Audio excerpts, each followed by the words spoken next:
Although Rommel would later become known for his bold battlefield tactics, his sister described him as a gentle and docile child.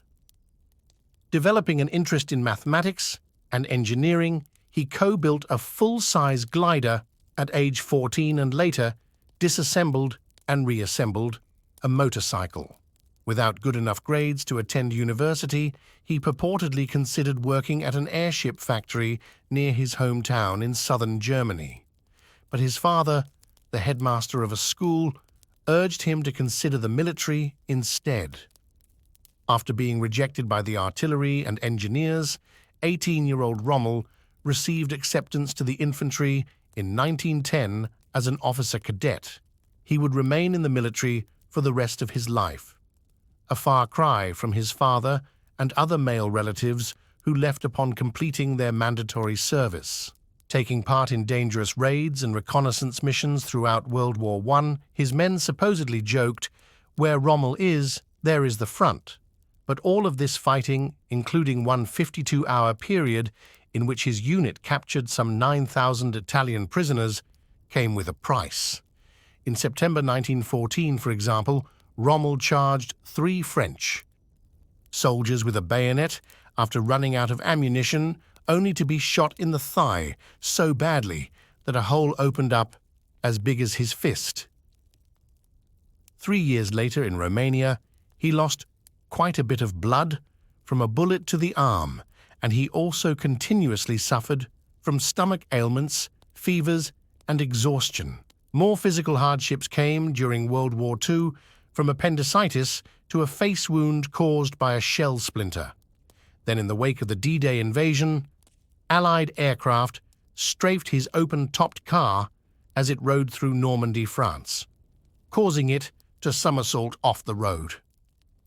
When the dust cleared, Rommel was unconscious. Rommel, with multiple skull fractures and glass fragments in his face. In order to cover up the subsequent forced suicide of the popular general Nazi officials, told the public he had died as a result of those injuries. The truth didn't come out until the conclusion of the conflict. Following World War II, the Western Allies, now locked in an ideological struggle with the Soviet Union, made efforts to resuscitate Germany's reputation. In so doing, they portrayed Rommel as a chivalrous combatant, pointing out, among other things, that he apparently never joined the Nazi Party, yet his devotion to Hitler was incontrovertible.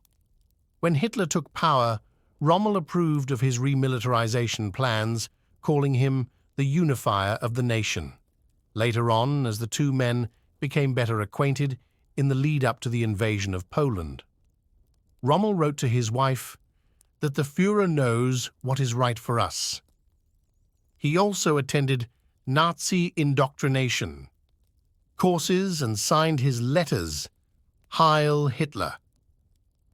Hitler even gave him an autographed copy of Mein Kampf. Only later did Rommel grow disillusioned, believing that Germany must negotiate with the Allies rather than fight to the bitter end. Rommel disobeyed some of Hitler's direct orders. After leading a tank division in the 1940 Blitzkrieg of France, Rommel was transferred to North Africa in order to help the struggling Italians fight the British. Almost immediately, he reversed the tide, pushing the British back hundreds of miles in a series of audacious assaults for which he received his Desert Fox nickname, along with a promotion to field marshal. Finally, in October 1942, the numerically superior British halted his advance near El Alamein, Egypt. Running low on tanks' ammunition and fuel, Rommel prepared to retreat. But Hitler sent a letter telling him not to yield even a yard of ground. As to your troops, the Führer added, you can show them no other road than that to victory or death. Despite his reverence for Hitler, Rommel disobeyed for fear his force would be completely annihilated. He also disregarded an order directing German generals to execute Allied commandos caught behind enemy lines. In the end, Rommel fled all the way to Tunisia, winning a tank battle there against the Americans and losing one against the British before returning to Europe in March 1943. 2 months later, the Allies kicked the Germans out of North Africa.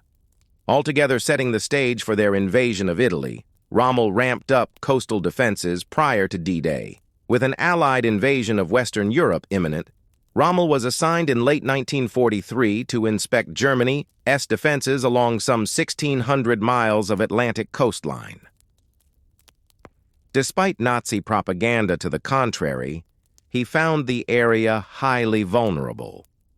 Under his supervision, the Nazis built fortifications, flooded coastal lowlands to make them impassable, and placed massive amounts of barbed wire mines and steel girders on beaches and offshore waters. Rommel also wanted tanks at the ready to prevent the Allies from establishing a bridgehead, but his superiors overruled him, preferring to keep most of them inland. He probably never knew of the plot to kill Hitler. As Germany's military situation deteriorated, a group of senior officials attempted to assassinate Hitler with a briefcase bomb, only to be thwarted at the last moment. Rommel was friends with some of the conspirators and certainly conversed with them about a post-Hitler future. Nonetheless, the full extent of his involvement in the plot remains unknown, according to his. He probably never knew of the plot to kill Hitler. As Germany's military situation deteriorated, a group of senior officials attempted to assassinate Hitler with a briefcase bomb, only to be thwarted at the last moment. Rommel was friends with some of the conspirators and certainly conversed with them about a post-Hitler future. Nonetheless, the full extent of his involvement in the plot remains unknown, according to his widow. He opposed assassination but wanted Hitler to be arrested and brought to trial. Whether innocent or not, his name came up during the subsequent Nazi dragnet, prompting Hitler to arrange for his death. Rommel and Allied leaders didn't hesitate to compliment each other.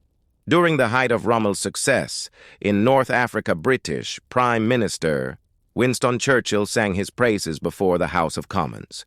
"We have a very daring and skillful opponent against us," Churchill declared, "and may I say, across the havoc of war, a great general." George Patton, Bernard Montgomery, and other top Allied generals likewise expressed their respect for him, and Rommel responded in kind, saying of Patton that we saw the most astonishing achievement in mobile warfare and that Montgomery never made a serious strategic mistake. Unlike other prominent World War II era Germans, Rommel has escaped mass vilification. In fact, his name still graces 2 military bases and several streets in Germany, and a monument in his hometown praises him as chivalrous, brave, and a victim of tyranny.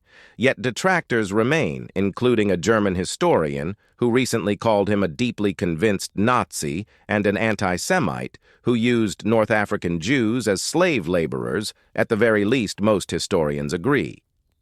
Rommel likely cared more for his career than he did about Nazi atrocities.